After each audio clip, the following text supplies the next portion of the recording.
नमस्कार। वेलकम। आदाब। आप सभी का एक बार फिर से स्वागत है इस इंटर्नशिप ट्रेनिंग प्रोग्राम में। डाटा कम्युनिकेशन का जो अगला पड़ाव है, जहाँ पे हम लोग सबसे इम्पोर्टेंट काम ये करते हैं कि जैसे कि आपका कॉलेज कैंपस है या कहीं भी होटल है या कोई भी हॉस्पिटल है, ठीक है, या मैं एलटीपीसी सेंटर की ही बात करूँ तो मैं यहाँ पे सभी लोगों को इंटरनेट बांट रहा हूँ, राइट। ऐसा आप लोग सर्वर विजिट में भी देख चुके हैं और लगातार हम लोग इस पर बात भी कर रहे हैं। हमने जो बात किया एक बार मैं रिवाइज कर लूँ ताकि आपको पूरा सेटअप एक बार रिमाइंड हो जाए। हमने डिस्कस किया था कि जो टेलीफोनिक नेटवर्क है, जो ट्रेडिशनल कम्युनिकेशन नेटवर्क है, वो हमारा कॉपर बेस था, जो ऑलरेडी हम लोगों ने लैंडलाइन के रूप में और अपने कंट्री के अंदर कहाँ से कहाँ कैसे डिस्ट्रीब्यूशन किया गया, एक जनरल आइडिया आपको बताया गया था। उसके बाद इसका माइग्रेशन हुआ नए नेटवर्क पे, जिसमें राउटर्स के प्रयोग किए गए। राउटर्स में अलग अलग 3 तरह के राउटर लगाए गए।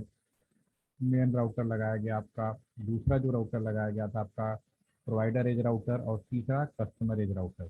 कस्टमर एज राउटर डेफिनेटली अगर आपके यूनिवर्सिटी ऑफ कश्मीर की अगर बात करूं तो वहाँ पे भी कैंपस के अंदर सभी को इंटरनेट दिया गया होगा थ्रू वाईफाई लैन केबल के माध्यम से। तो वहाँ पे एक राउटर लगाया गया होगा जिसे हम लोग कस्टमर एज राउटर कहते हैं। कस्टमर एज राउटर की कनेक्टिविटी किसी न किसी आपके प्रोवाइडर एज कोई भी कंपनी हो सकती है, may be BSNL, may be Reliance, may be Tata. इसके लिए कोई बाउंडेशन नहीं है। यू कैन टेक एनी, कोई भी अथराइज जिन्हें लाइसेंस दिया गया है जो इस सुविधा को देने के लिए सक्षम है, आप उनसे सेवा ले सकते हैं। तो आपके यहाँ डेफिनेटली हमने जब चेक किया था तो डेफिनेटली BSNL की ही लाइन थी। तो उस लाइन से आपके कैंपस में आई हुई है। राउटर लगाया गया, राउटर से फिर डिफरेंट टाइप के स्विचेज लगाए गए और वाईफाई के माध्यम से और लैन केबल के माध्यम से सबको इंटरनेट दिया गया। इतनी चीज़ें मेरे ख्याल से आप सभी लोगों के दिमाग में सेटअप हो गया होगा। इनके लिए जो बेसिक रिक्वायरमेंट होती है, एक तो सबसे आईपी एड्रेस होता है, वो उसके बारे में आपको थोड़ी बहुत आइडिया है।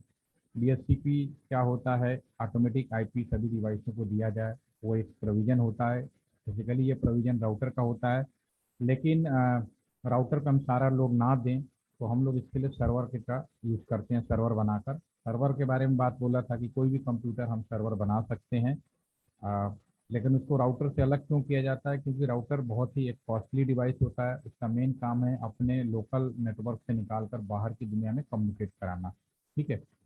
तो इसलिए उसके लोड पे राउटर को कोई नुकसान ना हो, कैंपस का इंटरनेट एकदम से ख़राब ना हो। तो बहुत सारे फैक्टर्स होते हैं जिसकी वजह को ध्यान में रखते हुए हम लोकल में एक सर्वर के रूप में यूज़ करते हैं। एक DNS सर्वर होता है, ठीक है। तो ये सब चीज़ें नेटवर्क का बेसिक आइडिया आप लोगों ने ले लिया है। और एक डिजिटल कम्युनिकेशन फ़ोन के बारे में भी हमने डिस्कस किया था। अब सबसे इम्पोर्टेंट बात यह है कि अब जो है, जो सबसे इम्पोर्टेंट हमारा जो कम्युनिकेशन का रह जाता है, जैसे मैं LTTC की बात करूँ या आपके यूनिवर्सिटी ऑफ कश्मीर की बात करूँ या आपके घर में बात करूँ, आपको एक चीज़ तो समझ में आई गई होगी कि बिना आईपी एड्रेस का कोई कम्युनिकेशन संभव नहीं है, राइट। ठीक है। तो ऐसे कैसे संभव है कि कैंपस के अंदर इतने सारे लोग हैं, सभी के पास हजारों हो सकते हैं, हजारों की संख्या में स्टूडेंट हो सकते हैं आपके कॉलेज के अंदर। तो सबको आईपी कैसे दिया जाए, और DHCP की मदद से दिया जा सकता है, लेकिन इतने सारे आईपी हम खरीद नहीं सकते। और ना ही, जैसा कि हमने इस बात पे भी एक्सप्लेनेशन दिया था कि दुनिया में जो इंटरनेट चल रहा है वो अभी भी IPv4 पे ही आधारित है, ठीक है, जो मेन कम्युनिकेशन है। तो अगर हम सबको IPv4 देने लगे तो ये संभव ही नहीं है कि इंटरनेट पॉसिबल है। तो इस समस्या से बचने के लिए हम लोगों ने कैसे किया, वो मैं आपको एक पहले एक रफ आइडिया में बताऊंगा, फिर इसका हम लोग पैकेट ट्रेसर पे इम्प्लीमेंटेशन करेंगे।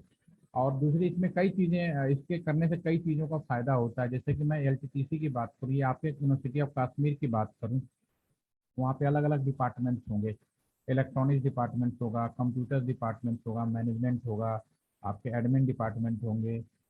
जितने भी ब्रांचेज हैं वो सब अलग अलग होंगे वहाँ पे। और वहाँ पे पूरे कैंपस में इंटरनेट बांटने वाला कोई ना कोई एक नेटवर्क मैनेजर बैठा होगा, उनकी टीम होगी, इसमें कई संख्या हो सकती है, ठीक है। तो जैसे मैं ही अगर वहाँ पे बैठा होगा तो मुझे कैसे पता चलेगा कि मीर कैंपस के अंदर किस लोकेशन में बैठकर इंटरनेट कर रहे हैं, ठीक है। मुझे कैसे पता चलेगा कि अल्ताफ पूरे कैंपस के अंदर कहाँ बैठे हैं और इंटरनेट कर रहे हैं।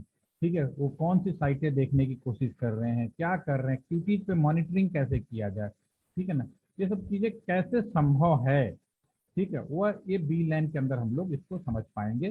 ठीक है ना, जिसे आप लोग लोकली भाषा में कई बार हम लोग इसको वीपीएन भी कहते हैं, वर्चुअल प्राइवेट नेटवर्क कहते हैं। तो आपको दोनों में एक सिमिलरिटी भी समझ में आएगी और डिफरेंस भी दोनों का अगर मोटे मोटे तौर पे बात करें तो दोनों का काम एक ही होता है।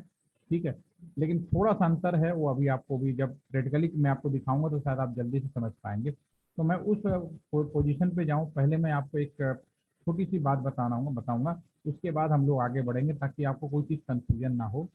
इसके लिए मैं एक अपना व्हाइट बोर्ड शेयर करता हूँ। जैसा कि आपको मैं यहाँ पे एक फ़ोन बनाते हैं आपके सामने, ये मान लीजिए मीर आपके घर में फ़ोन है। सपोज करो एक फ़ोन लगा हुआ है, एक लैंडलाइन फ़ोन लगा है, पहले लैंडलाइन बहुत पॉपुलर था। और मैं बात कर रहा हूँ ईयर 2003 की, ठीक है ना। अब इसके बाद बहुत सारी चीज़ें बदली हैं। मैं अभी ईयर 2003 की बात कर रहा हूँ, जब सारी चीज़ें बदलाव के दौर में शुरू हुआ। उसके पहले सभी के घरों में जो फ़ोन होते थे आपके लैंडलाइन फ़ोन होते थे, वो आपके इसी तरह के बीएसएनएल के होते थे और आज भी हैं। डेफिनेटली आप अभी इस युग में हैं कि आप पुरानी चीज़ों को भी देख पा रहे हैं और नए चीज़ों की तरफ माइग्रेट भी हो रहे हैं। ठीक है, और ये मान लीजिए मीर हैं। ठीक है, और ये फ़ोन दूसरे साइड में है, मीर से आपके घर से दूर कहीं और कहीं है मिस्टर अल्ताफ़।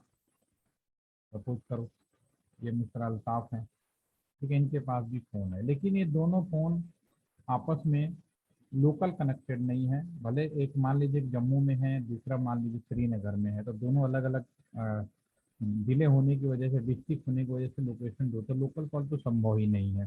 ठीक है, तो अगर मान लीजिए मीर को इस यानी अल्ताफ को बात करनी है और भी सन 2003 में बात करनी है, तो क्या प्रोविज़न होगा, वो हम अभी यहाँ पे डिस्कस करेंगे। 2003 में इंसान अपने पास में जब फ़ोन लेता था तो उसके सामने बहुत सारे चैलेंजिंग थे, क्योंकि घर में फ़ोन लगाना ही बड़ी बात थी। अगर आपने घर में फ़ोन ले लिया, सपोज करो 2003 की बात करूं, तो उसमें फ़ोन आप जब खरीदने जाते थे, घर में लगवाने जाते थे, तो आपके पास ऑप्शन आते थे कि आप फ़ोन पे क्या सुविधा लेना चाहते हो। आप कहते हो कि मेरे फ़ोन पे केवल लोकल कॉल हो। ठीक है, लोकल कॉल का मतलब हम पहले डिस्प्लेन कर चुके हैं, विद इन द आपका स्पीच, टेक्निकल स्पीच था, बाद में शहर के अंदर कर दिया गया, बाद में 200 किलोमीटर तक का भी प्रोविजन पैसे में कर दिया गया। बट अभी मैं ये मान लेता हूँ, पैसे की अगर बात करूँ तो भी ये लोकल कॉल, अगर आपका फ़ोन घर में लगा है और आप उस पर केवल लोकल कॉल कर पा रहे हैं, तो आप फ़ोन से बात करें या ना करें, आपको कम से कम जो इंडियन रुपीस थी उसमें आपको 500 रुपये किराया तो देना ही पड़ता था। बात करना एक अलग मैटर था, आपको एक किराया देना ही पड़ता था। ठीक है, कितने 500 रुपीज़ की। ठीक है, रेंट प्लस जो बात करते थे, ठीक है ना, जो भी आप बात करेंगे उसका चार्ज आपको देना पड़ता था। यानी आप बात करें ना करें, महीने का किराया फिक्स है। घर में जैसे आपकी इलेक्ट्रिसिटी होगी, बिजली का इस्तेमाल करें या ना करें, किराया तो देना ही पड़ता है। ठीक है ना, तो वैसे ही फ़ोन का भी था कि जब घर में फ़ोन रखा है और उस पर लोकल कॉल की सुविधा है, आपने एसटीडी कॉल की सुविधा नहीं ली है, तो आपको महीने का किराया 500 रुपये तो देना ही पड़ता था। ठीक है, उसके बाद जो बात करते थे उसका चार्ज अलग होता था। आपने अगर एसटीडी ले ली कॉल पे, ठीक है, तो ये मैं 2003 की बात कर रहा हूँ ताकि आपको सारी चीज़ें आसानी से समझ में आ जाए। तो उस समय जो रेंट होते थे, अगर मैं उस समय बात करूँ तो ये जो रेंट होता था आपका उस समय 3000 रुपीज़। देखिए कितनी बड़ी, टेलीफोन रखना कितना बड़ा आपका महंगा काम था। ठीक है ना, उस समय अगर हम बात करें तो अगर आपके पास एसटीडी कॉल अगर आपने ले लिया तो भी आपको, बात करो ना करो, 3000 रुपये, 3000 एक बड़ा अमाउंट है। ठीक है, और उस समय बड़ा अमाउंट है, आज सोचिए कितनी बड़ी बात है। आज तो 3000 रुपये फिर भी, आज भी अगर आपको ज़्यादा लग रहा है तो सोचिए कि सन 2003 यानी आज से करीब 19-20 साल पहले की बात कर रहा हूँ मैं। तो उस समय 3000 कितनी वैल्यूएबल मनी अमाउंट होता होगा, आप कल्पना कर सकते हैं। कम से कम ये 15,000 रुपये के बराबर, आज के बराबर इतना महंगा फोन होता था। और किसी ने आईएसडी कॉल ले लिया, ठीक है ना, क्योंकि हमारे यहाँ इंडिया में दुबई और आपके इधर अमेरिका और आपका ब्रिटेन, 3 कंट्री ऐसे हैं जहाँ पे बहुत सारे लोग बाहर लोग रहते हैं, इंडियन। ठीक है, तो अगर आईएसडी कॉल उनको ज़रूरत पड़ती थी, तो मुझे याद है कि आईएसडी कॉल के लिए कितना मेहनत करनी पड़ती थी। पहले तो रेंट उसको 3,000 रुपये तो देना ही पड़ता था। साथ में पीवीआर लगता था। पीवीआर का मतलब होता है पुलिस वेरिफिकेशन रिकॉर्ड, कि आप आईएसडी कॉल क्यों ले रहे हैं। आज की डेट में कितना आसान है, कोई कैसे भी बात करे, कुछ भी करे, उतना टेंशन नहीं है। लेकिन पहले आपको एक पीवीआर लगाना पड़ता था कि क्या आपको आईएसडी कॉल की सुविधा दी जाए या नहीं दी जाए। अगर आपके पास कोई रीजन नहीं है तो आपको आईएसडी कॉल मिलेगा भी नहीं। ये भी बड़ी बात थी। ठीक है ना, आज नहीं कि आज हम बड़ा फटाफट कुछ भी कर लें, बहुत आसान है। तो उस समय आयोजित आपको PVR, police verification record, police वाले एक वेरिफिकेशन रिकॉर्ड बनाते थे कि हाँ भाई ये इनको आईएसडी दिया जाए, इनके फैमिली मेंबर या इनका बिजनेस सेटअप या कोई ना कोई वैलिड रीजन जो कि दायरे में था रूल रेगुलेशन के अंदर, तो आपको आईएसडी कॉल दी जा सकती, प्लस वायस चार्ज। ठीक है ना। तो ये बात है सन 2003 से पहले की बात है। ठीक है। तो आप समझ सकते हैं कि फोन कितना इंपॉर्टेंट चीज हुआ करता था, एक छोटी सी बात है। लेकिन इंसान जो है ना, हमेशा इंटेलिजेंट रहता है। वो हमेशा जो भी माहौल होता है, जो भी सिचुएशन होता है, उस सिचुएशन में अपने दिमाग का फुल यूटिलाइजेशन करता है, कहता है ना कंप्लीट यूटिलाइजेशन करता है। ठीक है। तो इंसान तब भी समझदार था, आज भी है। आज आपके पास जो सुविधा है आप उसमें अपना दिमाग लगाते हैं। आपके बाद वाली जो पीढ़ियां होंगी, आने वाले जो नई जनरेशन होंगे, वो आपसे कहीं उस समय के जो नई जनरेशन होगी उसके हिसाब से यूज करेंगे माइंड का। तो उस समय भी लोग बड़े होशियार थे। लोग कहते करते क्या थे कि ठीक है भाई, इतना महंगा तो भाई देखो एसटीडी कार्ड हम लगवाएंगे नहीं, एसडी कार्ड लगवाएंगे नहीं। तो इसीलिए आपको याद होगा कि पहले कश्मीर में तो मेरे ख्याल से अभी भी कहीं ना कहीं एसटीडी पीसीओ बूथ अभी भी अवेलेबल होंगे। ठीक है। ठीक है। तो पहले एसटीडी पीसीओ बूथ बहुत होते थे, और इंसान क्या करता था कि पहले वो आपका जो फोन लेते थे घर पे, जो हमारा फोन लेते, वो केवल लोकल कॉल का फोन सुविधा लेते थे, जितने भी वो होते थे हमारे। जैसे आप मीर का मैंने यहाँ नाम लिया, मीर को मान लो अगर एसटीडी कॉल या आईएसडी कॉल करनी होती, तो घर पे ये नहीं लगवाएगा, ये ना तो एसटीडी कॉल लगवाएगा ना आईएसडी कॉल लगवाएगा। कहेगा मैं पागल थोड़ी इतना पैसा दूंगा, मेरे पास दूसरा तरीका है। क्योंकि पहले एसटीडी पीसी वाले बहुत होते थे और परमिशनेबल रहता। वो क्या नियर बाई कोई ना कोई एसटीडी पीसी वाला थे, मान लो पीसी वाला एक पीसीओ बूथ है, पीसीओ बूथ के पास में इनके पास 2-3 टेलीफोन होते थे, कम से कम 3 टेलीफोन जरूर रखते थे लोग। ठीक है, इनके पास 3 टेलीफोन था मान लीजिए। ठीक है ना। अब आपके कॉलेज में ही मान लीजिए कोई है, ठीक है ना, सपोज कर लीजिए बशीर है। चलिए बशीर अपना एक पीसीओ बूथ चलाते हैं, अभी मैं लिख देता हूँ, बशीर चलाते हैं, बशीर के पास पीसीओ बूथ है। और जिसके पास पीसीओ बूथ होता था समझो बहुत अमीर आदमी होता था, तो उसकी पूछ बहुत थी, इंपॉर्टेंट बहुत था। ठीक है ना। तो पीसीओ वाला है, हम उससे रिक्वेस्ट करते थे। मुझे याद है मैं जब अपने इंजीनियरिंग की पढ़ाई करने मैं अभी अभी घर से 1000 किलोमीटर दूर यहाँ बैठा हूँ, तो वाराणसी का मैं रहने वाला हूँ। तो वहाँ से मेरी ये दूरी करीब 1000 किलोमीटर दूर है, और उनकी और भी आगे 1200 किलोमीटर करीब के आसपास बैठता है, 1200 किलोमीटर। तो हमारे पास तो कोई मोबाइल फ़ोन नहीं था, इंटरनेट नहीं था, और ना ही हमारे पास फ़ोन था। हमारे पास हम लोग हमारे कॉलेज के अंदर एक पीसीओ बूथ वाला लगाया गया था। और पीसीओ बूथ वाले से इतना इंपॉर्टेंट होता था कि हम उससे पहले लिखवा देते थे, आज हमें अपने घर में पेरेंट्स से बात करना है, आज भी बात, तो भैया मेरा टाइम फिक्स रखना, ये रखना। हम लोग तो पहले से मतलब कहते हैं ना सेटिंग करके रखते थे कि हमें अपने टाइम पे बात करने को मिल जाए। और घर वालों को भी पता होता था कि आज मंडे है, आज मेरे बेटे का फ़ोन आएगा, मेरी बेटी का फ़ोन आएगा। वो पहले सेटअप बना लेते थे। देखिए कितना लाइफ का इतनी उस तरह की थी, कठिन थी। ठीक है। तो मैं इसी तरह बशीर उसमें बड़े इंपॉर्टेंट आदमी रहे होंगे 2003 की अगर उस समय की सिचुएशन में अगर आपके सामने रखूं। फिर मीर को अगर आपको अल्ताफ से बात करनी होती, तो फिर आप क्या करते, क्योंकि आपके पास केवल लोकल सुविधा था। ठीक है ना, आपने एसटीडी कॉल, और अल्ताफ जो रहते हैं वो लोकल, तो डेफिनेटली मीर अपने नियर बाई जो पीसीओ वाले थे इनको फोन करते। ठीक है ना, और इनसे कहते कि मुझे अल्ताफ से बात करना है, और ये अल्ताफ को नंबर मिलाते। ठीक है ना, अल्ताफ को नंबर मिलाते, राइट। ठीक है। और फिर दोनों की आपस में बात होती, और इन दोनों का ये जो आपका जो इनका हैंडसेट होता है ना पीसी वालों का, इनका जो हैंडसेट है इंटरकॉम हैंडसेट कहलाता था। इंटरकॉम का मतलब है कि दो लोगों को आपस में बात करवा सकता था।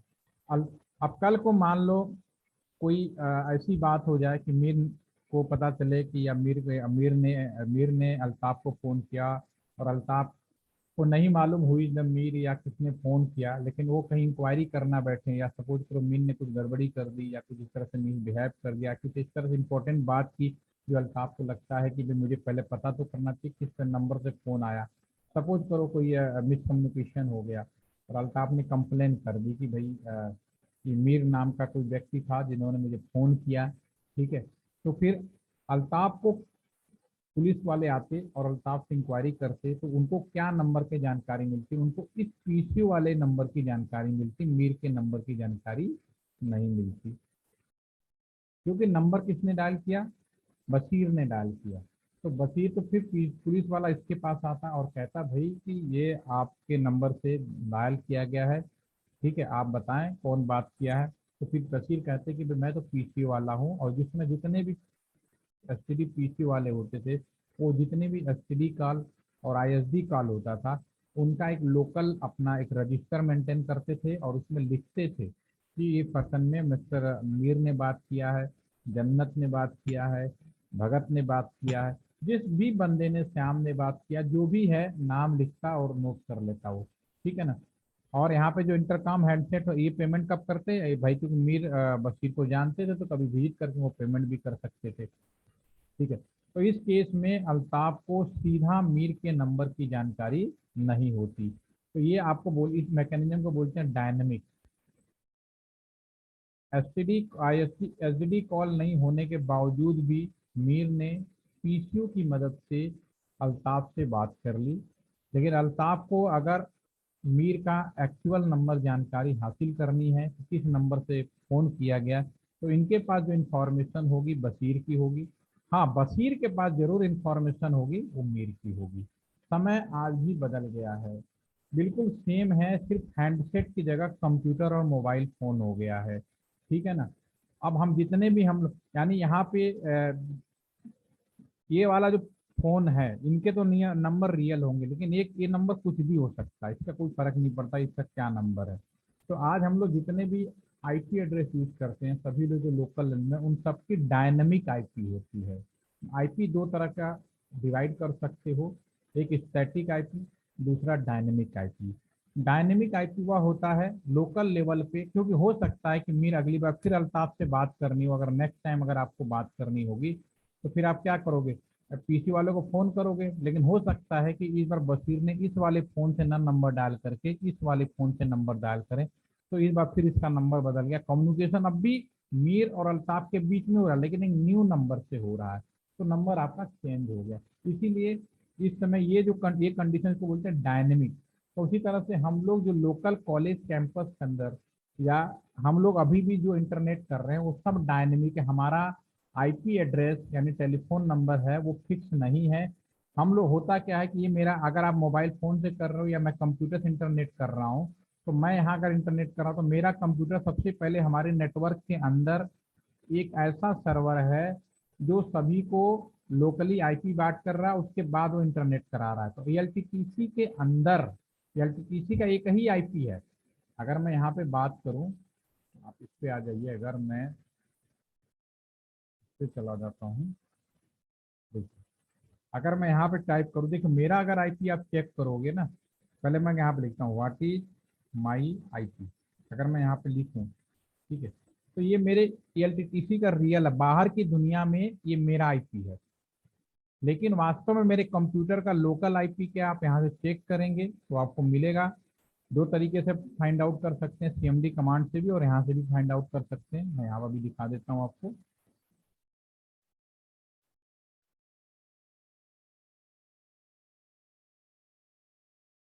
क्लिक करके अगर आप चेक करेंगे यहाँ पे प्रॉपर्टीज में,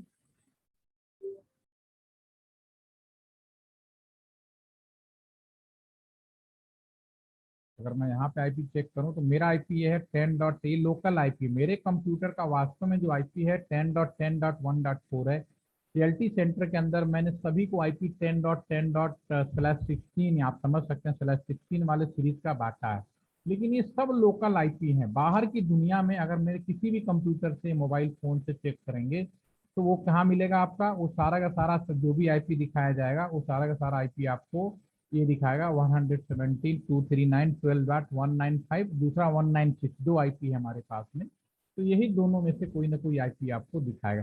पूरे आप यूनिवर्सिटी ऑफ कश्मीर के सभी लोग अगर लोकल यूनिवर्सिटी ऑफ कश्मीर का वाईफाई जोड़ लें और इसी तरह से गूगल में जाकर अगर आप चेक करें, अभी भी अगर बैठे हैं वहाँ पे, तो आप देखना आप सभी का आईपी एड्रेस एक ही आएगा, लेकिन लोकली आपका आईपी अलग है। अगर इस पे चेक करोगे गूगल की बाहर या कोई की बाहर की दुनिया में यूनिवर्सिटी ऑफ कश्मीर का एक ही आईपी दिखाएगा, लेकिन लोकल लेवल पे आप सबकी आईपी अलग है, क्योंकि बीच में एसटीडी पीसीओ बूथ वाले की तरह से एक सर्वर लगाया गया जो लोकल लेवल पे मैनेजमेंट कर रहा है किसको बाहर की दुनिया में इंटरनेट कराते हैं। तो आप सब डायनेमिक आईपी से जुड़े हैं, आपकी आईपी कुछ भी हो सकती है, 10 का, 192 का, 16 का, डजेंट मैटर, इससे कोई फर्क नहीं पड़ता। ठीक है, लेकिन जो मेन आईपी है पूरे कैंपस का, नहीं एक ही आईपी पूरे कॉलेज कैंपस पे कैसे आईपी बांटा जाए वो इस तरह से मैनेज किया जाता है कि लोकल लेवल पे आप इसको हम या तो बीलैन के माध्यम से मदद कर सकते हैं या बीपीएन की मदद से। बीपीएन और बीलैन को आप इस तरह से एसटीडी पीसीओ वाला समझो आप, वो एसटीडी पीसीओ वाला कि बीलैन वर्चुअल लोकल एरिया नेटवर्क, यानी लोकल एरिया नेटवर्क तो था आपका, लैन तो एक ही था पूरे यूनिवर्सिटी ऑफ कश्मीर, लेकिन उसी के अंदर मैंने छोटे छोटे और ग्रुप बना दिए कि ये मेरा इलेक्ट्रॉनिक्स डिपार्टमेंट है इसका ग्रुप अलग होगा, ये मेरा एचआर डिपार्टमेंट है इसका ग्रुप अलग होगा, ये कंप्यूटर साइंस का डिपार्टमेंट है इसका ग्रुप अलग होगा। तो लोकल लेवल पे हम अगर डिस्ट्रीब्यूशन कर दें और उनको अलग अलग खुद से कोई भी आईपी लेके हम उसको डाल दें कोई दिक्कत नहीं, लेकिन जो मेन आईपी होगी बाहर है वो एक ही आईपी होगी, उसके बीच में कम्युनिकेट कराएं। तो इस तरह से वीलैन का कॉन्सेप्ट आया। तो आपको पूरे यूनिवर्सिटी ऑफ कश्मीर का एक ही आईपी परचेज किया गया होगा, और लेकिन लोकल लेवल पे जितने चाहें उतने कस्टमर जोड़ लो, आपको बाउंड नहीं कर सकते, जितने चाहो उतने आईपी खरीदने की जरूरत नहीं है। तो ये बी लैन से संभव है, और इस चीज को मैं प्रैक्टिकली करूंगा तो शायद प्रैक्टिकल करने के बाद आपको मेरी बात और ज्यादा समझ में आएगी। तो मैं इसको बिना देर के मैं प्रैक्टिकली शुरू कर रहा हूँ। तो आपको मैं जॉब एड शेयर कर रखा है। तो मैं यूनिवर्सिटी ऑफ कश्मीर के अंदर छोटे छोटे डिपार्टमेंट बना हुआ है, दो डिपार्टमेंट मैं जॉब एड को प्रिफर कर रहा हूँ ताकि आपको कमांड वमांड देखने की कोई दिक्कत ना आए। तो उसके हिसाब से कैसे हम लोग डिस्ट्रीब्यूशन करेंगे वो हम बात करेंगे। ठीक है, तो बिना देर शुरू करता हूँ। सबसे पहली बात, आपके कॉलेज में इंटरनेट दिया जाएगा तो एक कस्टमर एज राउटर लगेगा, तो इसमें कोई डाउट नहीं होना चाहिए, एक कस्टमर एज राउटर मैंने यहाँ पे लगा दिया। और कॉलेज कैंपस का एक आईपी एड्रेस आप खरीद रहे होंगे, पक्का पैसे देंगे और खरीदेंगे, एक आईपी जो मेन आईपी होगा जिसे हम लोग ग्लोबल आईपी बोलेंगे। ग्लोबल आईपी मतलब या पब्लिक आईपी जो बाहर की दुनिया में वैलिड होगी। तो कुछ भी हो सकता है, मैं यहाँ पे रख देता हूँ, यही रख देता हूँ अपना एलटीपीसी वाला ही रख देते ताकि आपको याद रहे, ये ट्रेड टू थी ना। चलो यहाँ पे मैं इसको रख देता हूँ, यहाँ पे .239.15 क्या है, 12.19।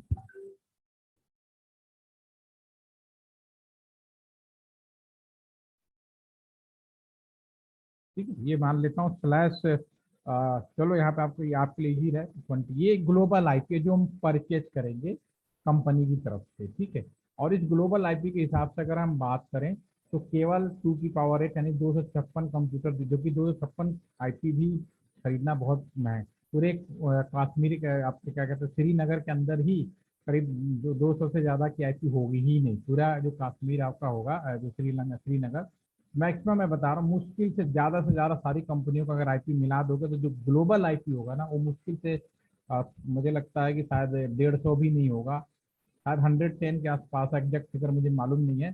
ठीक है, लेकिन ये मुझे पता है, इतना श्योर है कि वो किसी भी हाल में 100 से ऊपर होना भी बड़ी बात होगी। ठीक है ना, हर कंपनी को अगर मैं 5 या 6 आईपी अगर भी दे भी दूँ तो भी आपका मिला कोई 100 के आसपास की होगी, उससे ज़्यादा नहीं होगी। लेकिन उस 100 आईपी पे आपके कश्मीर में लाखों लोग, करोड़ों लोग इंटरनेट से जुड़े हैं, कैसे संभव है वो मैं यहाँ पे प्रैक्टिकली करके दिखाऊंगा, सब बीलैन के लिए। तो ये तो मेन आईपी आपकी हो गई। अब मुझे कॉलेज कैंपस के अंदर मान लीजिए 2 डिपार्टमेंट हैं, तो मैं ऐसा करता हूँ, फीचर से जुड़े जाएंगे, पहले स्पीच लेते हैं, वह 2 चीज़ें। ठीक है ना, कॉलेज कैंपस के अंदर मान लीजिए कुछ हम डिपार्टमेंट बना देते थे, मान लीजिए आपका अकाउंट डिपार्टमेंट हो गया, ये मान लीजिए सेल्फ डिपार्टमेंट हो गया, सेल डिपार्टमेंट जरूरी नहीं है कि आपके एक ही स्विच से जुड़े, किसी और स्विच से भी जुड़ सकते हैं। तो मैं यहाँ पे अलग अलग बना देता हूँ, ठीक है ना।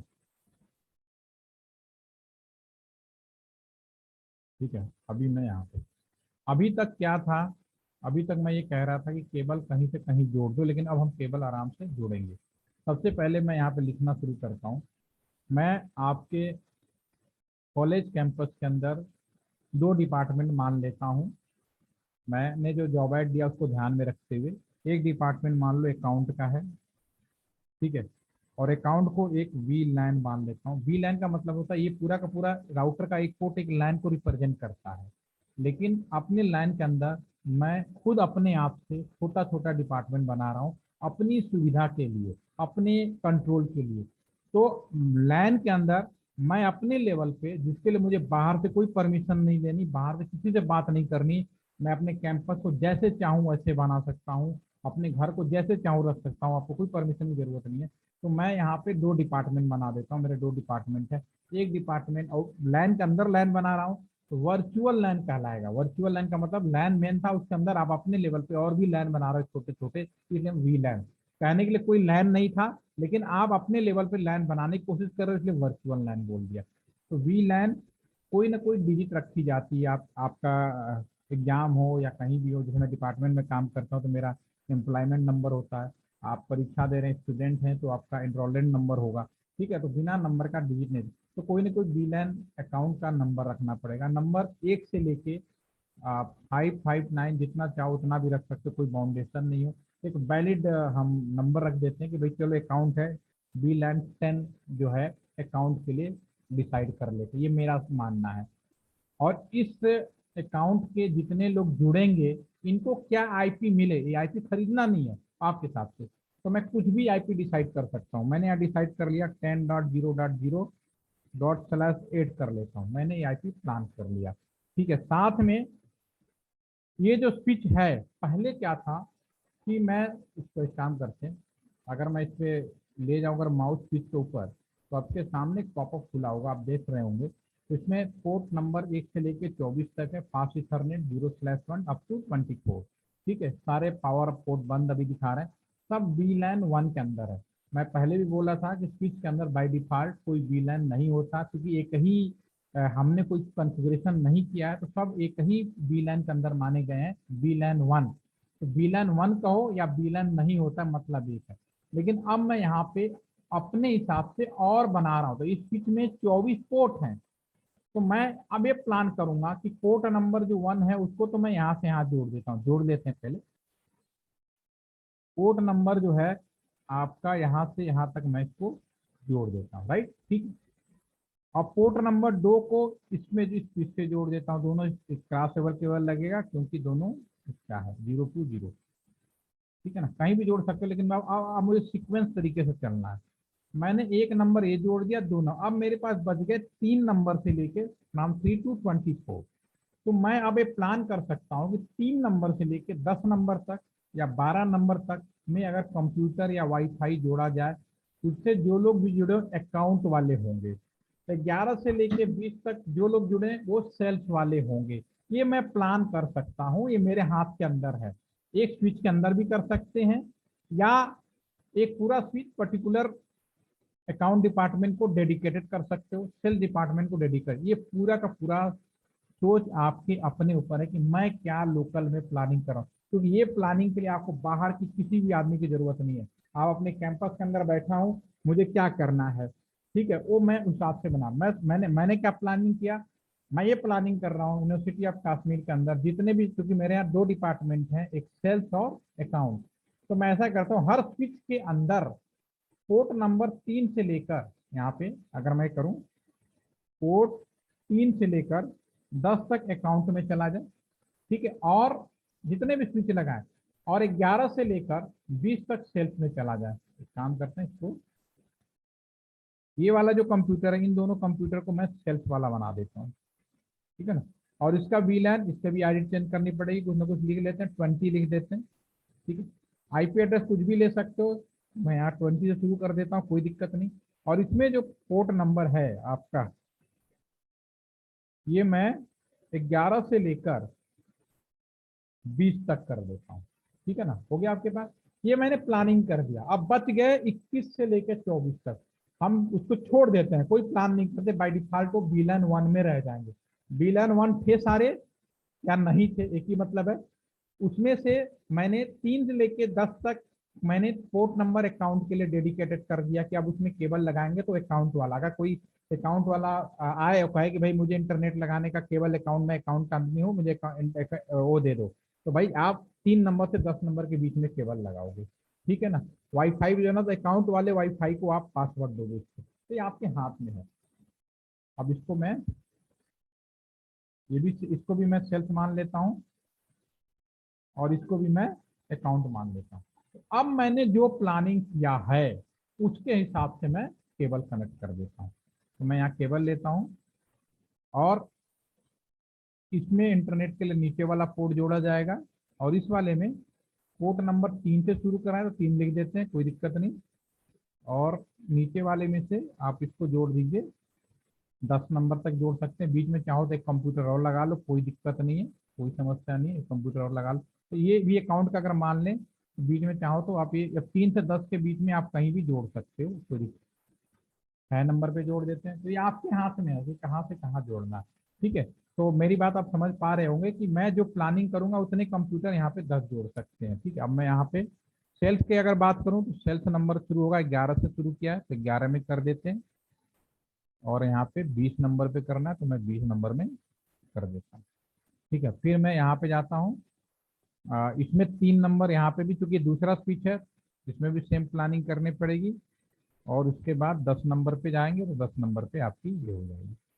ठीक है, और सेल्स वाले नीचे वाले को मैं सेल्स मान रहा हूँ तो इसमें 11 नंबर की लगा दीजिए, और इसमें मैंने 20 नंबर की 20 नंबर की मैं यहाँ पे लगा देता हूँ। ठीक है, ये हमारे पास में आ गया। ठीक है, ये मैंने अपने प्लानिंग जो किया उसके अकॉर्डिंग हमने केबल कनेक्शन कर दिया, राइट। अब मुझे कुछ काम करने पड़ेंगे ताकि पहले मैं इसको वीलैन बनाऊं, उसके बाद ही तो बात बनेगी। तो सबसे पहले तो मैं राउटर के पोर्ट को जिंदा करना है, क्योंकि सबका बॉस तो यही है ना। तो पहले इसको मैं, अभी पावर जो बंद है इसको क्लिक करते हैं। ठीक है, पीएलआई मोड में जाते हैं, यस या नो पूछे फर्स्ट टाइम तो नो लिखना है। इनेबल करना है, ये सब आपको मालूम है, कौन सी करना है। और इसमें INT या फिर 0/, ये कौन सा पोर्ट है हमारा, 01 है, 1 पे चले जाते हैं। इसमें जो IP है जो हमने प्लानिंग किया है ये 1 है, तो इसको हम लोग 107 इस पे लिखेंगे, IP@ 107.239.12.195। ठीक है ना, 255.255.255.0 पावर ऑन कर देते हैं, नीचे इंटर कर देते हैं, IP हो जाएगा, फसल लंबाई है। ठीक है, अब इसका जो पोर्ट है इसकी पावर सप्लाई नो शट के हिसाब से करेंगे, नो शट कर दिया और 2 राइट कर देंगे। ठीक है, तो सबसे पहला जो बेसिक काम था राउटर के पोर्ट को जिंदा करना वो मैंने कर दिया। जो मैंने प्लानिंग किया अकॉर्डिंग मैंने उसको IP डाल दिया। ये तो मेन IP हो गई जो बाहर की दुनिया से हमारे कैंपस के लोगों को इंटरनेट कराएगा, ये तो होना ही होना, इसको तो करना ही करना। अब हम स्विच पे आते हैं। स्विच की अगर बात करें, अब हमने जो प्लानिंग किया केबलिंग तो कर दिया, लेकिन अभी तक हमने बीलैंड 10 नहीं बनाया है और बीलैंड 20 बनाया नहीं है। लेकिन हाँ, बाहर से मैंने जो सोचा था उस हिसाब से मैंने केबल कनेक्शन कर दिया है। तो मुझे पहले यहाँ जो बीलैंड 1 दिख रहा है, तो मैं अगली बार मैं कोशिश करूंगा जब बीलैंड 10 बनाऊंगा तो 3 से लेकर 10 तक 10 दिखना चाहिए बीलैंड वाले लाइन पे, और 11 से लेकर 20 तक सेल्स वाला दिखना चाहिए। तो मैं इसको सबसे पहले इस स्विच को कॉन्फ़िगर करेंगे। इसमें भी सेम है, एक केबल लैपटॉप लगाओगे, कंसोल केबल से इसको जोड़ोगे, रियल में होगा, क्योंकि यहाँ पे आपको समझ चुके हैं। तो मैं सीधा डायरेक्टली क्लिक कर रहा हूँ और CLI मोड में चला जाता हूँ। ये हमारे स्विच के ऊपर आ गए। ठीक है, इनेबल करेंगे, कॉन्फ़िगरेशन मोड में करेंगे जैसे उसमें बिल्कुल सेम। अब मुझे पोर्ट नंबर इसमें पहले VLAN बनाना है। ठीक है, अभी कोई VLAN नहीं है। तो अगर मैं चेक करना चाहूँ, ये तो यहाँ पे चूंकि सामुलेटर है तो यहाँ पे तो माउस ले जाता हूँ तो पॉपअप स्क्रीन खुल जाता है, दिखाई दे जाता है, लेकिन हकीकत में तो ऐसा होगा नहीं।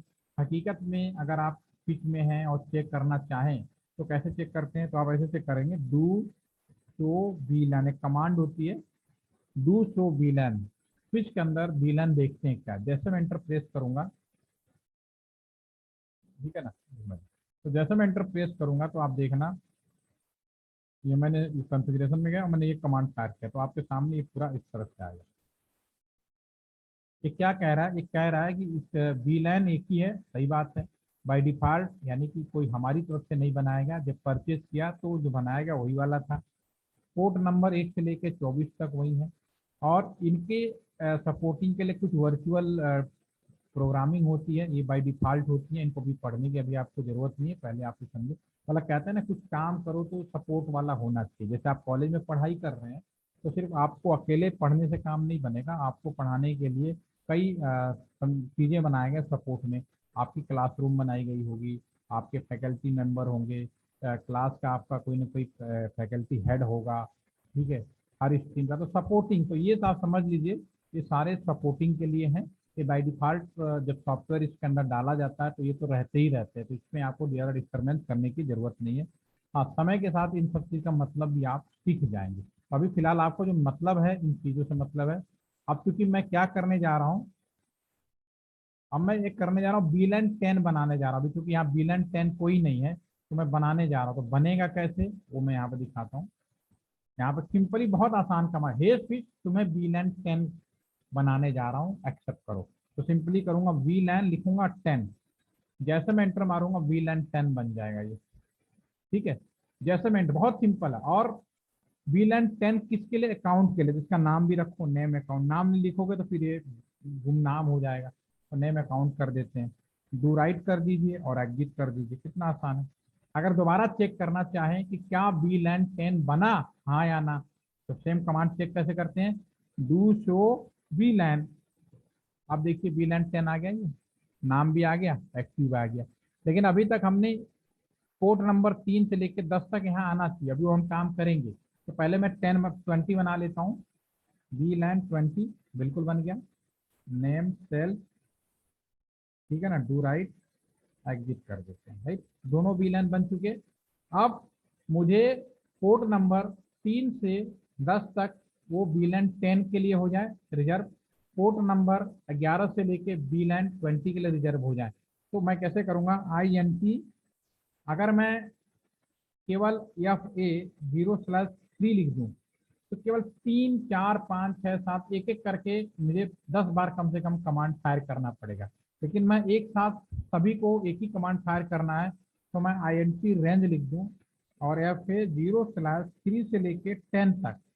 इसका मतलब है कि मैं 3 से 10 तक के लिए एक ही कमांड देने जा रहा हूँ। क्या कमांड दूंगा, मैं इसको कहूंगा हे स्विच 3 से 10 तक आप बिल जो आपका जो पोर्ट है वो अकाउंट को रिप्रेजेंट करे। तो यहाँ पे हम करेंगे स्विच पोर्ट, कमांड होता है स्विच पोर्ट एक्सेस VLAN, किसके लिए, 10 के लिए। एंटर कर दिया, डू राइट कर दिया और एग्जिट कर दिया। मैंने क्या फायर किया, बहुत ही सिंपल, पहले मैंने VLAN बनाया, उसके बाद मैंने 3 से 10 तक गए और इसके लिए फायर कर दिया। चेक करना चाहे चेक कर सकते हैं, डू शो, कमांड था डू शो VLAN। अब देखो क्या होगा, जैसे मैंने ओके स्पेलिंग गलत लिखा ना, डू शो VLAN। जैसे मैं फायर करूंगा, आप देखो ये 10 वाले में आ गया आपका, ये 3 से 10 तक। अब 20 वाले सेल्स वाले के लिए करना है तो सेम सेम उसी तरह से INT या फिर 0/रेंज, रेंज FA0/11 से लेके 20 तक के लिए, ठीक है ना। डू शो आपका ये स्विच पोर्ट एक्सेस VLAN 20 के लिए, डू राइट कर देते हैं और एग्जिट कर देते हैं, राइट, ठीक है। तो आप चेक करोगे तो वहाँ पे भी इसी तरह आ जाएगा। कमांड क्या होता है, डू शो VLAN करोगे तो देखो यहाँ पे भी आपके आ गया 3 से लेके और यहाँ 11 से लेके 20 तक आ गया, राइट, ठीक है। अब अगर माउस भी यहाँ पे ले जाओगे ना, तब देखो क्या हो गया, आगे आपके स्क्रीन पे जहाँ पहले केवल VLAN 1 आया करता था, अब आपने जो प्लानिंग किया उसके अकॉर्डिंगली वहाँ पे शो होने लगा। आपने 3 से 10 के लिए बोला अकाउंट का होना चाहिए, 10 का मतलब अकाउंट, 20 का मतलब सेल्फ। ये हमने खुद से, इसके लिए मुझे किसी बाहर की जरूरत नहीं, मैंने खुद ही प्लानिंग किया और लिख दिया, ठीक है। आप क्योंकि पहले आपका कॉलेज है, अगर आपके कॉलेज में केवल एक ही गेट है एंट्री और एग्जिट का, तो देयर इज नो कंफ्यूजन, सबको मालूम है इस गेट से आना है, इसी गेट से बाहर जाना है। लेकिन अगर आपके कॉलेज में एक से ज्यादा गेट हो जाए, एक गेट हो जाए केवल आने के लिए, एक गेट हो जाए केवल जाने के लिए, एक गेट हो जाए केवल वीआईपी एंट्रेंस के लिए, अब आपके सामने क्वेश्चन मार्क आ गया कि मुझे किस गेट से आना है, किस गेट से जाना है। तो इस समस्या से मुक्ति पाने के लिए आप क्या करोगे, गेट के बाहर entrance gate, exit gate, VIP gate, इस तरह का आप सिंबल कुछ न कुछ लगाओगे, राइट।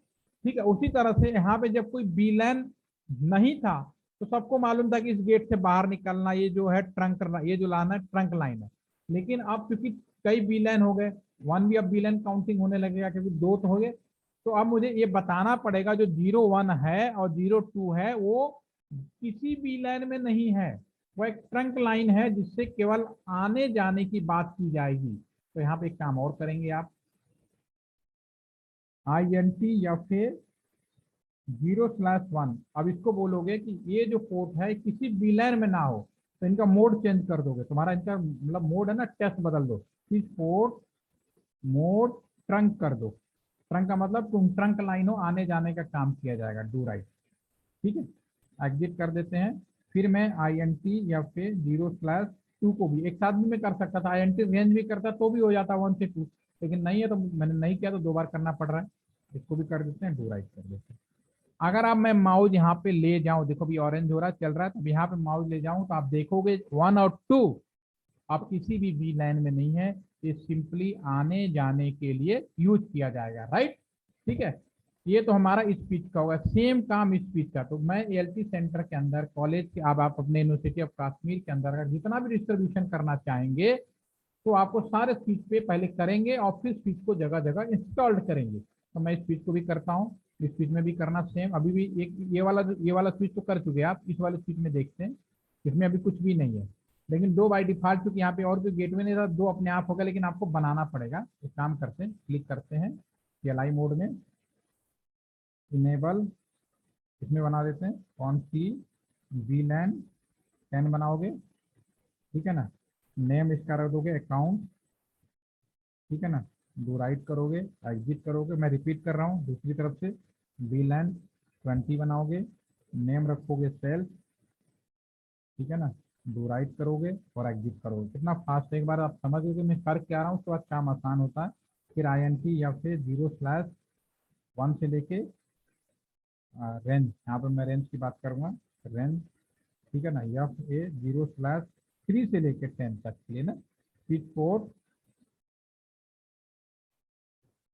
एक्सेस VLAN 10 के लिए बोल दिया, डू राइट कर दिया, एग्जिट कर दिया। डू राइट का मतलब सेव करना, राइट, ठीक है ना।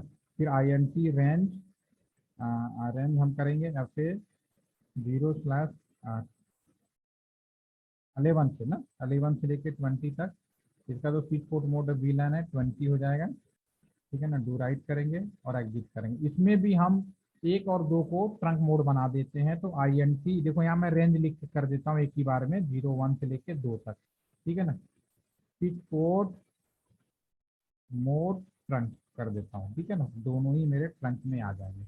तो कितना आसान काम है। अगर मैं यहाँ पे माउस ले जाऊँ तो आप देख पाएंगे पहले दोनों को मैंने ट्रंक बना दिया, 3 से लेके 10 तक मैंने अकाउंट वाला बना दिया और उसके बाद वो ले गया, ठीक है ना। अब इन कंप्यूटरों में, अब ये जो कंप्यूटर्स हैं इनका एक काम है, क्योंकि अभी हमने कोई DHCP तो बनाया नहीं है, तो मैं अभी आपको मैनुअली IP दे दूंगा, एक सेशन कराऊंगा इनमें ऑटोमेटिक IP कैसे दिया जाए, ठीक है। तो अभी मैंने ये IP प्लान किया है, जो अकाउंट वाले जितने लोग जुड़ेंगे ना उनका ये IP होना चाहिए, सेल्स वाले जुड़ेंगे इनका ये IP होना चाहिए। तो अभी फिलहाल मैं मैनुअली डाल देता हूँ, मैं इस कंप्यूटर क्लिक करता हूँ, डेस्कटॉप पे जाता हूँ यहाँ पे, और ये 10 का सीरीज लिया है तो मैं 10.0.0. ऐसा करेंगे, देखिए सब में गेटवे, आपने चूंकि खुद भी बी लाइन बनाया तो गेटवे तो बहुत जरूरी चीज़ है, ठीक है। कैसे इंप्लीमेंट करेंगे हम बाद में देखेंगे, लेकिन पहले मैं 1 को मैं गेटवे बना लेता हूँ, ठीक है। मैं IP 2 से शुरू कर देता हूँ, सॉरी, 2 शुरू कर देता हूँ, /8 है तो डेफिनेटली गेटवे 1 हो गया। इस वाले कंप्यूटर में डाल देते हैं, इसमें हम डाल देते हैं 2 हो गया, 3 कर देते हैं, गेटवे सब में एक ही बना देते हैं। अकाउंट वाले के लिए अकाउंट की IP एड्रेस जो आपने प्लानिंग किया है, तो इसमें हम डाल देते हैं 2 3 हो गया, 4 डाल देते हैं गेटवे। और इधर का अकाउंट, ये हमने अकाउंट बनाया तो इसको हम इधर करेंगे, डेस्कटॉप 2 3 4 डाल दिया और 5 डाल देते हैं। और इसका जो आईपी है अभी मैं मैनुअली डाल रहा हूँ क्योंकि हमने कोई डीएचसीपी नहीं है, डीएचसीपी जब करेंगे तब हम बात करेंगे। 5 होगा 6 डाल देते हैं, ये हमने आईपी डाल दिया, राइट। ठीक है, अब जो लास्ट वाले हैं ये ए है, ये दोनों सेल्स के हैं, तो सेल्स के हिसाब से इनमें आईपी डाला जाए। इसमें भी हम क्या करते हैं, 20.0.0.1 को तो हमने गेटवे ले लेते हैं। ठीक है, अब 2 से शुरू कर देता हूँ गेटवे पीसी नंबर 3 पे। ये जो आईपी मैं डाल रहा हूँ, इस आईपी को खरीदने की जरूरत नहीं है, ये आपका अपने हिसाब से कोई भी लोकल आईपी डाल सकते हो। तो इसकी मदद से आप ये समझ सकते हो कि मैं अपने लोकल में सभी को इंटरनेट कैसे दिया जाए, तो हम इसको दे सकते हैं, राइट। और एक पीसी और रह गया, अगर हम ये बात करें तो 7 कर देते हैं। ओके, ठीक है। तो अब हम इन कंप्यूटरों में आईपी है, इसमें भी आईपी है, इसमें भी आईपी, इसमें आईपी है। मैंने क्या किया, अपने कैंपस के अंदर अलग अलग डिपार्टमेंट बनाए और उनकी जो आईपी थी, जो भी अपनी मर्जी से जो मर्जी था, एक प्लानिंग किया, प्लानिंग से डाल दिया। प्लानिंग करने के बाद फिर जैसे एलटीटीसी के अंदर आपके मन में कई बार सवाल आता है 10.10 का क्यों डाला, भी मेरी मर्जी है। और कुछ लोग कहेंगे सर 10 तो क्लास है, यहाँ तो क्लासलेस बना दिया मैंने। तो आप लोकल में कोई भी आईपी डाल सकते हो। और जब मैंने आपको आईपी पढ़ाना शुरू किया था तो मैंने आपको बोला था कि प्रत्येक ब्लॉक, जो इवरी ब्लॉक होता है, उसकी वैल्यू 0 से लेकर 255 तक शुरू होती है। तो उस बीच का कोई भी आईपी आप बना के डाल सकते हो, हमेशा काम करेगा, कभी ऐसा नहीं हो सकता काम ना करे, ठीक है ना। अब मैं पैकेट लेके अगर मैं इसको कम्युनिकेशन करूं तो आपस में कम्युनिकेट करेंगे, कम्युनिकेट कर रहे हैं, ये भी कम्युनिकेट करेगा। और एक अकाउंट दूसरे अकाउंट से भी कम्युनिकेट करेगा। लेकिन और सेल्स वाले के पहले चेक कर लेते हैं, सेल्स भी आपस में कर रहे हैं कम्युनिकेट, पैकेट हमने लिया यहाँ से यहाँ भी भेजेंगे तो कर रहा है, सारा काम कर रहा है। कैंपस के अंदर कहीं भी हो सारे कम्युनिकेट करेंगे एक कैटेगरी का। अब आपके सामने नेक्स्ट चैलेंज आ गया, अगर मैं अकाउंट से इसको करूँ सेल्स में तो ये तो फेल हो रहा ना, तो ये काम को कैसे करेंगे, इस समस्या को दूर कैसे करेंगे। हमने आईपी बनाया लोकली, वो हो गया। और कल को ऐसा होता है, मैंने एलटीटीसी में क्या किया है कि मैंने अकाउंट डिपार्टमेंट में, हमने यहाँ भी, क्योंकि कोई भी ऑर्गेनाइजेशन हो रहा है, कोई भी ऑर्गेनाइजेशन हो, छोटा हो बड़ा हो, आपका अपना घर हो, उसमें सबसे इंपॉर्टेंट डिपार्टमेंट कौन सा होता है, आप में से कोई बता पाएगा। आपके घर में भी, ऑफिस में भी, कोई भी ऑर्गेनाइजेशन, एनी ऑर्गेनाइजेशन, उसका सबसे इंपॉर्टेंट डिपार्टमेंट कौन सा होता है। यस, कौन बताएगा, एनीवन। सर अकाउंट से। Yes, account department is the most important department in every organization. Yes, sir. आज नहीं, बिल्कुल आपने सही कहा, सबसे जो इम्पोर्टेंट डिपार्टमेंट होता है वो अकाउंट डिपार्टमेंट होता है। बिना अकाउंट डिपार्टमेंट का, चाहे आपका घर हो, बाहर का ऑफिस हो, क्योंकि हम सब लोग को अपने अगर पेट पूजा करनी है या कुछ फैमिली लाइफ को चेंज करना है या बनाना है, तो डेफिनेटली बिना अमाउंट का या बिना अकाउंट का हम लोग एक दूसरे को सहयोग नहीं कर सकते। Account is the most important department. और डेफिनेटली ज़्यादातर जो इश्यू होते हैं इसी की वजह से होते हैं। ठीक है, तो अब चाहे कैसा भी इस पर प्रॉपर मॉनिटरिंग नहीं किया जाए, प्रॉपर ऑडिटिंग नहीं किया जाए, तो डेफिनेटली इस पर करप्शन होने की संभावना बहुत ज़्यादा रहती है। और इससे बहुत सारे इश्यूज भी होते हैं, बहुत सारी लड़ाइयाँ भी हो जाती है। आज नहीं, शुरू से इतिहास में भी यही रहा है, सब एक दूसरे को सिर्फ इसका, आप पूरा बैकग्राउंड पढ़ेंगे ना तो सिर्फ इसके पीछे एक ही रीजन समझ में आता है सबको, कि they will be only fight for the money and land, और कोई चीज़ मिलेगी नहीं आपको कहीं भी, कैसे भी, कितनी बड़ी, अभी भी आप रशिया यूक्रेन की बात करें, वहाँ भी अगर उसके बैकग्राउंड में जाएंगे तो आपको सिर्फ यही चीज़ मिलेगा कि उनको अपना तेल कंपनी से लेना देना है, उसको अपना रस्सी। तो ये सब चीज़ें, बाकी चीज़ें तो बाद में आती हैं, लेकिन जो बेसिक रिक्वायरमेंट है दैट इज अकाउंट। तो अकाउंट इज मोस्ट इंपॉर्टेंट।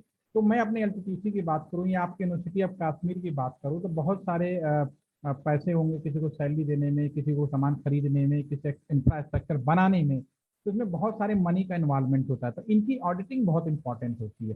तो गवर्नमेंट एजेंसियां जो होती हैं वो वो क्या करती है, इस बात को इंश्योर करती हैं कि इसमें किसी भी तरह का कोई गड़बड़ी ना हो, अपनी तरफ से पूरी कोशिश की जाती है। तो वो अपनी तरफ से गवर्नमेंट 2 तरह का ऑडिटर नियुक्त करती है, रिप्रेजेंट करती है। एक ऑडिटर होता है आपका इंटरनल ऑडिटर, होता है, एक होता है एक्सटर्नल ऑडिटर। इंटरनल ऑडिटर होता है कि अपने ही डिपार्टमेंट से कुछ लोगों को अपॉइंटमेंट कर दिया जाता है ताकि वो मॉनिटरिंग करें और देखें कोई गड़बड़ी ना हो। जैसे आपके यहाँ भी अकाउंट डिपार्टमेंट होगा, फीस जमा हुई या नहीं हुई, ठीक है। फीस जमा होने के बाद हमने नियम बनाया था, किसी ने डिले जमा किया, किसी को माफ़ी दी गई, किसी को कुछ, तो वो इसका एक वो हिसाब किताब बैलेंस शीट वो सब बनाते हैं, वो इंटरनल हो गया। एक होता है एक्सटर्नल ऑडिटर, वो बिल्कुल सीबीआई इंक्वायरी की तरह होता है। हमें भी मालूम नहीं होता, वो जब भी आते हैं, जैसे मैं एलटीपीसी में आते हैं तो तुरंत मुझसे कहते हैं कि आप अकाउंट डिपार्टमेंट वालों का, सबसे पहले मुझसे कांटेक्ट करेगा और कहता है कि अकाउंट डिपार्टमेंट के जितने लोग कंप्यूटर हैं, जितने भी इंटरनेट यूज कर रहे हैं, इमीडिएटली आप उनको बंद कर दीजिए ताकि हम ऑडिट कर सकें कि वो चीज उनके जो भी काम कर रहे हैं वो सही कर रहे हैं या नहीं कर रहे हैं। ये हर जगह है। आप भी अगर ये सोच रहे हैं, नहीं बिल्कुल है, आप भी अपने घर में भी इमीडिएटली जब पैसे आते हैं तो कब खर्चा हुआ क्या हुआ पूरा हिसाब किताब रखते हैं। घर का छोटा अमाउंट होता तो पता नहीं चलता कि हम कैसे कर रहे हैं। लेकिन उसी तरह से जैसे मैं क्या करता हूँ, एक बटन दबाता हूँ, जैसे अभी क्या है, अकाउंट डिपार्टमेंट सेल्स डिपार्टमेंट है, अभी तो मैं दोनों के बीच में कम्युनिकेट करा दूंगा, कोई दिक्कत नहीं है। लेकिन जैसे ही अकाउंट वाला आएगा तो मैं यहाँ एक कमांड मारूंगा और पूरा अकाउंट वाले ब्लॉक हो जाएंगे और अकाउंट वाले ना कम्युनिकेट कर पाएंगे, ना अपना डाटा डिलीट कर पाएंगे, कुछ नहीं कर पाएंगे जब तक ऑडिटिंग चलती रहती है। और साल भर में कभी भी ऑडिटिंग होती रहती है, इसका नियम बनाए गए। एक ऑडिटर जो इंटरनल होता है वो तो हर टाइम का फिक्स रहता है, जैसे आपका एग्जाम का फीस कब जमा करनी है, इसका बैलेंस शीट कब बनी, वो फिक्स होता है। दूसरा होता है इमीडिएट आ गया, विजिट आ जाएगी, चलो भाई आज चेक करते हैं कि इनके हिसाब किताब सही चल रहा है। तो वो जो आता है ना, वो एकदम साथ से कहता है कि सबके इंटरनेट बंद कर दो, सबके कम्युनिकेशन बंद कर दो, कोई भी इधर उधर न जाए, ताकि उस दौरान कोई गड़बड़ियाँ हुई हो, कोई कमी निकली जाए तो उस पर एक्शन लिया जा सके। ठीक है। तो ये तभी ये इसी तरह से जो अकाउंट डिपार्टमेंट है, मैं इसको इस तरह से मॉनिटरिंग करूंगा कि मैं राउटर के अंदर ही एक कमांड फायर करूंगा, एक कम्युनिकेशन चालू कर देगा, एक कमांड फायर करूंगा, कम्युनिकेशन बंद हो जाएगा। क्योंकि यहाँ दो ही डिपार्टमेंट हैं, चार डिपार्टमेंट होते तो केवल अकाउंट वाले दुनिया से कट जाते, बाकी कम्युनिकेशन करते रहते। तो इसको बोलते हैं आईवीआर। ये जो सिस्टम जो सोल्यूशन होता है इसको हम लोग आईवीआर बोलते हैं, इंटर वीलैन राउटिंग। वीलैन बना हुआ यानी आपने डिपार्टमेंट तो बना दिया, आईवीआर लास्ट में 5 मिनट और लगेंगे, इंटर वीलैन राउटिंग, इंटर वीलैन राउटिंग, ठीक है ना। मतलब अंदर आपने ग्रुपिंग तो बनाई हुई है लेकिन उनके बीच में भी कम्युनिकेशन हो, बाहर की दुनिया में भी कम्युनिकेशन हो। तो दो चीजें होती हैं, आईवीआर और एक होता है नेट, नेटवर्क एड्रेस ट्रांसलेटर। ठीक है। नेटवर्क एड्रेस ट्रांसलेटर की मदद से कैसा भी आईपी हो, आपका मोबाइल में भी अब लोकल आईपी हो सकता है सबका एक जैसा आ रहा हो, लेकिन बाहर की दुनिया में एक मेन आईपी जैसे अभी हम बात कर रहे थे 117 वाला, उससे वो ट्रांसलेट कर देता है पीसीओ की तरह, तब वो बात करता है। ये दोनों की मदद से हम कम्युनिकेट करते हैं। तो अभी मैं आपको आईवीआर बता रहा हूँ। तो इसके लिए मुझे क्या करना पड़ेगा, अभी मैं यहाँ राउटर की अगर बात करूँ तो राउटर में आपने देखा कि 117.239 ये तो हो गया इसकी मेन आईपी, ठीक है। लेकिन इन सब के लिए मैंने गेटवे बना रखा था, इसके लिए बना रखा है 10.01, इसके लिए तो इन गेटवे को मैं यहाँ फिक्स करूंगा और राउटर को कहूंगा कि इन दोनों के बीच में भी, जब मैं गेटवे परमिट कर दूंगा तो इन दोनों के बीच में भी कम्युनिकेट कराओ, ठीक है। तब कम्युनिकेशन भी चल जाएगा। क्योंकि जब भी हम जो यहाँ से लेकर और यहाँ तक के बीच में जो कम्युनिकेट करा रहे हैं तो फेल हो रहा है, लेकिन अगर मैं आईवीआर इंप्लीमेंट कर दूंगा तो फेल नहीं होगा। तो कैसे, मैं राउटर के पास जाऊंगा, कॉन्फ़िगरेशन मोड में जाऊंगा। जैसे कि मैं जहाँ बैठा हूँ, मेरा एंट्री गेट तो एक ही है, लेकिन मैं अपने जहाँ सीटिंग अरेंजमेंट है, मैंने बीच में एक केबिन टाइप का बना दिया। तो यहाँ 4 लोग बैठते हैं, मैं बैठा हूँ, मेरे साथ 3 लोग और बैठते हैं। तो जब कोई बाहरी, जैसे आप भी कल को यहाँ पे आएंगे, अगर आपको मुझसे मिलना होगा तो मैं कहूँगा आ जाओ आईटी डिपार्टमेंट में, रूम नंबर 1202 में, रूम नंबर 1202 में आ जाओ। आप 1202 में आएंगे तो मेरा 1202 ए है, 1202 बी है, 1202 सी और 1200 डी है। रूम एक ही है लेकिन ए बी सी डी कर दिया गया है। तो फिर मैं ए वाले में मिलूंगा, कुछ बी वाले मिलेगा, कुछ किसका आप मिलना चाहेंगे। तो उसी तरह से ये राउटर का रास्ता तो एक ही है, तो इसका जो गेटवे है उसी तरह से सब केबिन टाइप का यहाँ बनाया जाएगा। कैसे बनाया जाएगा वो मैं करके देखता हूँ। इनेबल कॉन्फ़िगरेशन मोड में तो जाना ही पड़ेगा, ये तो आपको समझ में आ गया होगा, इसका मीनिंग मैंने पहले दिन समझा दिया था। अब मैं यहाँ पे अगर मैं लिखता आई एन टी, ये जो पोर्ट है या ये 0/1, तो केवल 0/1 होता था आई एन टी या फिर 0/1, ठीक है। अब चूंकि मैं बीलैन बना रहा हूँ तो मैं यहाँ पे डॉट दबाऊंगा, और जो बीलैन की आईडी है, मैंने अकाउंट के लिए क्या बनाया 10, तो मैं यहाँ 10 लिखूंगा। और देखो अभी बिफोर मैं एंट्रिंग में अगर आपको चेक कराऊं तो यहाँ पे 0.1 लिंक ऑफ आईपी दिखा रहा, लेकिन जैसे मैं इसको एंटर प्रेस करूंगा तो अब यहाँ पे फिर दोबारा माउस ले जाऊं तो अब देखना क्या होगा, यहाँ पे नीचे 1.10 भी आ गया। यानी उसका सबनेट यानी मेन गेटवे के अंदर आपने छोटा सा केबिन बना दिया अकाउंट वालों के लिए, राइट। ठीक है। अब अगर मैं इसमें आईपी डालना जो गेटवे का, अगर मैं यहाँ पे करूँ आईपी ऐड, जो मैंने प्लानिंग किया 10.0.0.1, ठीक है ना, 255/8 है, तो ये आईपी नहीं लेगा, मना कर दिया। कहने लगा अरे भाई तुम तो अपने बिहाफ पे दूसरों को इंटरनेट दे रहे हो, पता नहीं जो सामने वाला इंटरनेट कर रहा है वो सही करेगा नहीं करेगा।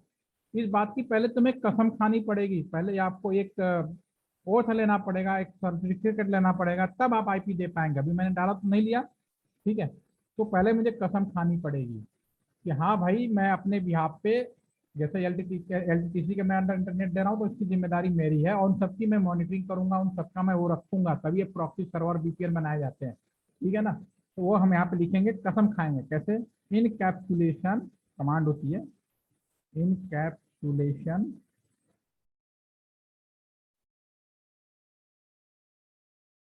मैं टैब बटन यूज कर रहा हूँ, .1Q department of telecommunication 1Q के अनुसार मैं कसम खा रहा हूँ, इनकैप्सुलेट कर रहा हूँ, इस बात की प्रॉमिस कर रहा हूँ कि जो डिपार्टमेंट ऑफ टेलीकम्युनिकेशन ने कहा है उसके अंतर्गत, ठीक है ना, 10, जो आपका 10 है, अगर मैं इसके लिए एंटर पास करूँ, 10 मतलब VLAN 10 के लिए, VLAN 10 के अंदर जो लोग भी इंटरनेट करेंगे उस सबकी जिम्मेदारी मेरी होगी, वो जो भी देखेंगे जो भी यूज करेंगे वो सब मेरे सुपरविजन में करेंगे, मैं इस बात की कसम खाता हूँ।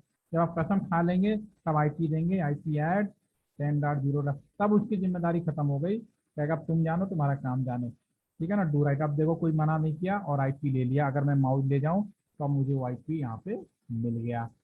सेम हमारा एग्जिट करो, अब INT या फिर 0/1.20, इसमें भी कसम खाना पड़ेगा, इनकैप्सुलेशन .1Q 20 के लिए 20, आईपी ऐड 20.0.0.1 जो गेटवे आपने प्लानिंग किया है, जो पावर सप्लाई आन तो है, इसमें कोई करने की जरूरत नहीं है, जो मेन आन है तो डेफिनेटली आन है, फिर भी आप करना चाहें तो कर सकते हैं, कोई इशू नहीं है, डू राइट।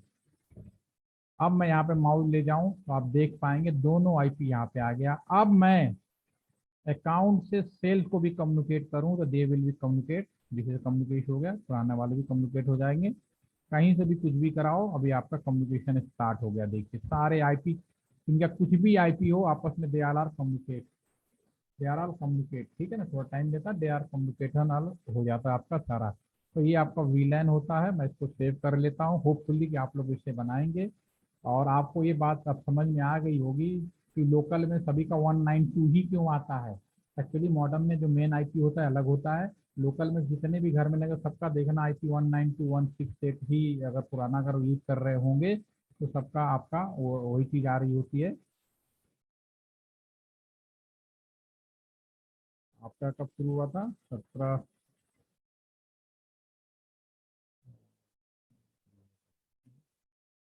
ठीक है। और कोई कंफ्यूजन हो रहा है तो मीर समझ में आ गया, यस सर। बना लेंगे, अब आप समझ में जी आएगा ना। सर। बीलैन बेसिकली, ये जो बीलैन हमने राउटर के ऊपर किया इसको हमने बीलैन नाम दिया।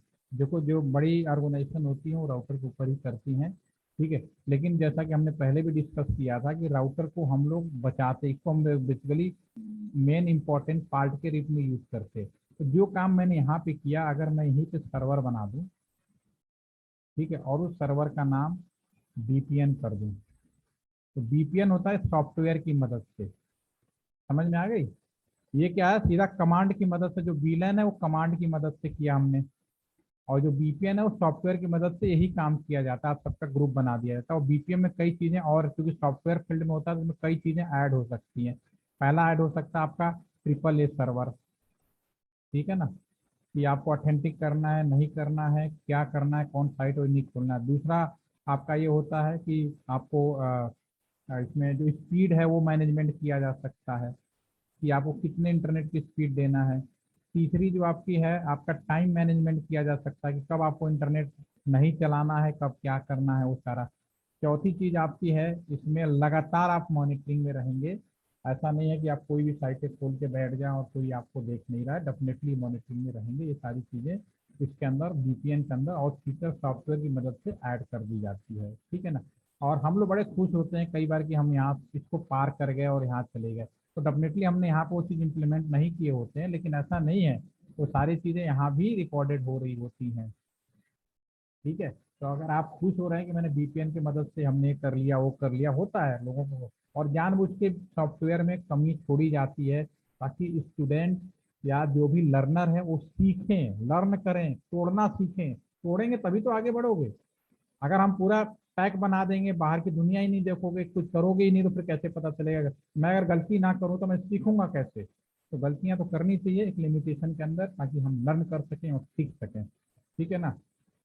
तो होपफुली कि आपको हमारी आज का जो सेशन है एक समझ में आ गया होगा। अब एक सेशन और रह रहा है, शायद 2 बार में लगे। एक सेशन हमारा access control list. Access control list में दो चीज़ें मैं आपको तीन तीन चीज़ें बताने की कोशिश करूंगा, ठीक। तो एक्सेस कंट्रोल लिस्ट के बारे में बात करेंगे, जिसमें 2 सेशन करेंगे। और एक हमारा जो बात होगी मल्टीपल DHCP, ये जो अभी IP हमने मैनुअली डाली है, इसमें ऑटोमेटिक IP कैसे डाला जाए। तो मैं इसको लास्ट सेशन के रूप में यूज़ करूंगा ताकि एंडिंग आपकी बहुत अच्छी लगे, ठीक है। और अभी आपके मन में कोई क्वेश्चन या डाउट हो तो आप मेरे से पूछ लीजिए। और अभी मेरे ख्याल से आपका 2 मोबाइल का सेशन है, तो वो लोग भी अटेंड कराएंगे तो बताएंगे। तो वो टाइम शायद 4 बजे होगा, तो उसको अटेंड कर लीजिए। एटलीस्ट अटेंडेंस तो जरूरी है, तो आप जरूर उसको करें। और आप कुछ कहना हो तो आप बिल्कुल बोल सकते हैं। समझ में आ रहा है नहीं आ रहा, मैं देखो यहाँ मैं पूछता हूँ तो आप कह देते हो आता है। नहीं यार मुझे बोल सकते हो, किसी को बोलो ना बोलो, बाकी को कहो ठीक है ओके। मुझे बोलो तो मैं कुछ और भी ऐड ऑन कर सकता हूँ, कोई प्रॉब्लम नहीं है, ठीक है मेर, नो सर, आया समझ सर। ठीक है ना। चलिए ठीक है, फिर हम लोग फिर मिलते हैं। Have a nice day. 4 बजे का होगा तो मैं अभी एक घंटे आधे घंटे में कंफर्म करके मैसेज डाल देता हूँ, ठीक है ना। Thank you. Okay, thank you sir.